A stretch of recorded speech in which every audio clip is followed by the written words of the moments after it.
ভূমধ্যসাগরের Libya উপকূল থেকে ২০ জনের মরদেহ উদ্ধার করা হয়েছে। তাদের সবাই বাংলাদেশি বলে ধারণা করছে স্থানীয় রেড ক্রিসেন্ট সোসাইটি। গত ১ ফেব্রুয়ারি এই আশঙ্কার কথা জানিয়েছে লিবিয়ার বাংলাদেশি দূতাবাস। পররাষ্ট্র মন্ত্রণালয় এক বার্তায় জানায়, ওই ২০ মরদেহ এরই মধ্যে দাফন করা হয়েছে। মরদেহগুলো পচে যাওয়ার অবস্থায় ছিল। ভূমধ্যসাগরের বেগরাত তীর থেকে ৪০ কিলোমিটার দূরে আজ দাদিয়ায় মরদেহগুলো সমাহিত করা হয়। কোনো সূত্রেই মরদেহগুলোর জাতীয়তা নিশ্চিত হওয়া যায়নি উল্লেখ করে পররাষ্ট্র মন্ত্রণালয় জানিয়েছে, স্থানীয় রেড ক্রিসেন্ট ধারণা করছে সবাই বাংলাদেশি। ওই অভিবাসীদের কারো কাছে কোনো কাগজপত্র ছিল না বলেও নিশ্চিত করেছে পররাষ্ট্র মন্ত্রণালয়।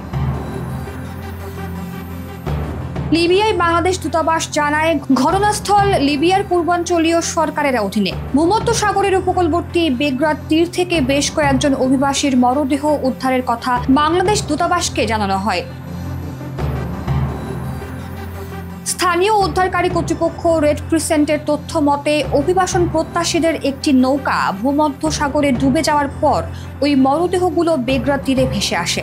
যে স্থান থেকে মরদেহগুলো উদ্ধার করা হয়েছে সেখানে যাওয়ার জন্য এখনো অনুমতি পায়নি দূতাবাস।